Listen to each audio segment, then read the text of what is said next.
Pensa só em como a gente ouve música hoje. É tudo muito fácil, né? Playlists no celular, acesso a praticamente qualquer música do mundo na hora. Mas nem sempre foi assim. Por trás dessa facilidade toda, tem uma história de inovação que mudou as regras do jogo. E o grande herói, quase anônimo dessa revolução toda, foi um formato de arquivo, o MP3.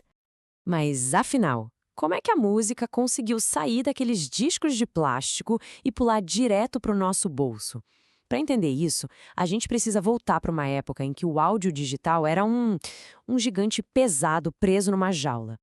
Lá no comecinho da era digital, a qualidade de áudio de um CD era incrível. Mas tinha um problemão. Os arquivos eram enormes. Cada música ocupava um espaço absurdo. A ideia de ter uma coleção de músicas no computador, nossa, era praticamente um sonho. Olha, para se ter uma ideia, uma única música de uns 3 minutos podia ter uns 30 megabytes. Agora imagina baixar isso com a internet discada dos anos 90. Podia levar horas. Com os HDs minúsculos da época, simplesmente não tinha como, era inviável.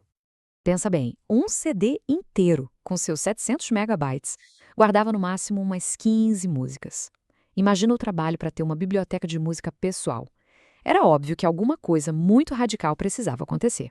E o mais maluco é que a solução não veio de computadores mais potentes, não. Veio de um lugar que ninguém esperava, da nossa própria biologia. A chave estava em entender como o nosso ouvido, ou melhor, nosso cérebro, funciona. A resposta estava num campo chamado psicoacústica. É a ciência que estuda como a gente percebe os sons. E a sacada de gênio foi perceber que a gente não ouve tudo. Nosso sistema auditivo tem limites. E aí veio a pergunta que mudou tudo. Se o nosso cérebro já joga fora um monte de informação sonora, por que a gente precisa guardar isso num arquivo digital? É tipo estar numa festa bem barulhenta, sabe? A música tá alta e alguém sussurra do outro lado da sala. A gente não ouve o sussurro. Não porque ele não tá lá, mas porque o nosso cérebro simplesmente ignora, foca no som mais alto. A ideia foi exatamente essa: usar essa falha da nossa audição para limpar do arquivo digital tudo aquilo que a gente não ia perceber de qualquer jeito. Na prática, funciona mais ou menos assim. A gente ouve numa faixa que vai, em média, de 20 a 20 mil Hz. Qualquer som que esteja muito abaixo ou muito acima disso, como infrassons e ultrassons, pode ser simplesmente jogado fora. A maioria das pessoas nem percebe a diferença, e o arquivo, ó, fica bem menor. Ok, a ideia era genial, mas e para transformar isso em tecnologia? Bem, essa parte da história leva a gente para a Alemanha, para um instituto de pesquisa e para uma música bem específica que virou uma lenda na engenharia de som. Olha, não foi da noite para o dia, não. A jornada foi longa. Lá no Instituto Fraunhofer, na Alemanha, uma equipe liderada por Karl-Heinz Brandenburg passou anos desenvolvendo um algoritmo que fizesse essa limpeza no som de um jeito inteligente. Eles testaram vários protótipos, até que um deles, o Layer 3, se mostrou o melhor. E em 1993, ele foi oficializado com o nome que a gente conhece, MP3. Tá, mas como você testa se um algoritmo de compressão é realmente bom? A resposta veio com a música Tom's Diner, da Suzanne Vega. Por que essa música? Porque ela é a capela, é só a voz dela, pura, sem nenhum instrumento. Qualquer distorçãozinha, qualquer coisinha digital estranha ia aparecer na hora.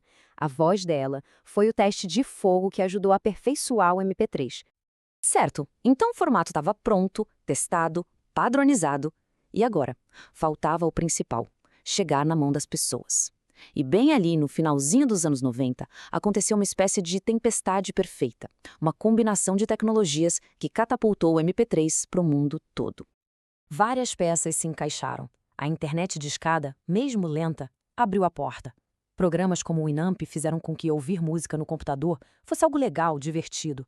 Aí surgiram os primeiros players portáteis, como o Diamond Reel, provando que dava para levar as músicas com a gente. Mas a peça que virou o jogo de verdade, que botou fogo no parquinho, foi o Napster. Em 1999, ele não só popularizou o acesso à música, como detonou uma bomba no coração da indústria. A chegada do Napster foi tipo um meteoro caindo na indústria da música.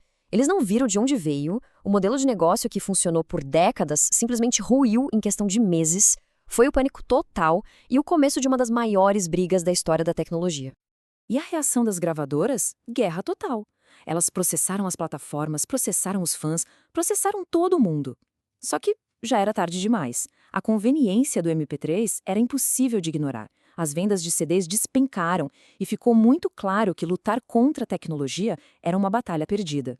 A essa altura, a pergunta já não era mais se a música digital ia dominar, mas como isso ia acontecer. O caos da pirataria, por mais estranho que pareça, abriu o caminho para um novo modelo de negócio, um que abraçasse a conveniência em vez de lutar contra ela. E quem apareceu para botar ordem na casa? Pois é, a Apple. Com o lançamento do iPod em 2001 e depois da iTunes Music Store, eles ofereceram uma saída. Uma alternativa legal, fácil e super atraente. Eles provaram que sim, as pessoas pagariam por música, contando que fosse fácil e legal. E isso obrigou a indústria inteira a correr atrás e se reinventar. Tá, mas e hoje em dia, onde fica o MP3 nessa história toda? Bem, mesmo que a tecnologia tenha evoluído muito, o legado dele é, sem exagero, a fundação de tudo que a gente conhece como música digital. Vamos ser sinceros, hoje em dia, os serviços de streaming usam formatos mais modernos, mais eficientes, como o AAC e o OGG Vorbis. E quem é audiófilo de verdade prefere formato sem perda nenhuma, tipo o FLAC. Mas todos eles, sem exceção, só existem por causa do MP3. Foi ele que chutou a porta, que mostrou para todo mundo que o futuro era esse.